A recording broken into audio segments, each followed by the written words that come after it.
привет, меня зовут Надежда Акимова, и это рубрика «Испытано на себе». Сегодня я пройду полиграф и попытаюсь его обмануть. Проверка на чудо-изобретение нового поколения начинается с подписания согласия. Без него тестирование на полиграфе вы пройти не сможете. При проведении тестирования, при проверке на полиграфе мы обязаны взять добровольное согласие проверяемого лица на прохождение проверки. Конфиденциально абсолютно, мы никому не разглашаем, кто к нам, по каким вопросам обращался. Тестирование началось с общих вопросов. Определив метод, специалист попросил меня написать 5 вариантов чисел, среди которых будет вариант, указывающий на последнюю комбинацию цифр моего паспорта. После подготовки теста полиграфолог надел на меня датчики верхнего и нижнего дыхания, артериального давления, кожно-гальванической реакции. В этот момент я себя почувствовала роботом. Далее приступили к процедуре тестирования. Первый тест на имя. Полиграфолог называл по очередности имена. Я отвечала «да»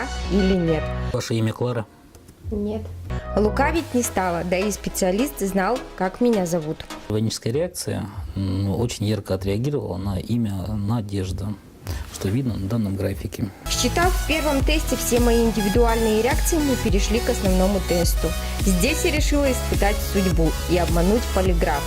Процедура напомнила увлекательную игру. Я специально контролировала дыхание, отвечала ровно, с одинаковыми паузами. Мне казалось, что я агент 007. 93. Да.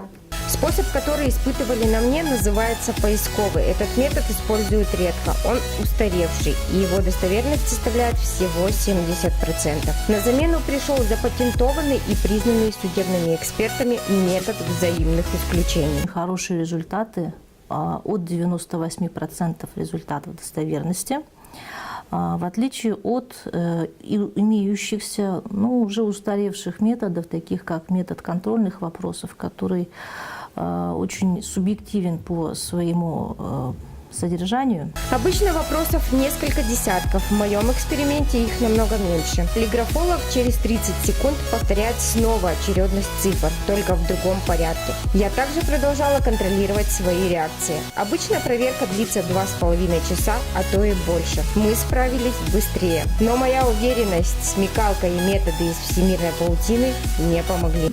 Вам не удалось обмануть полиграф?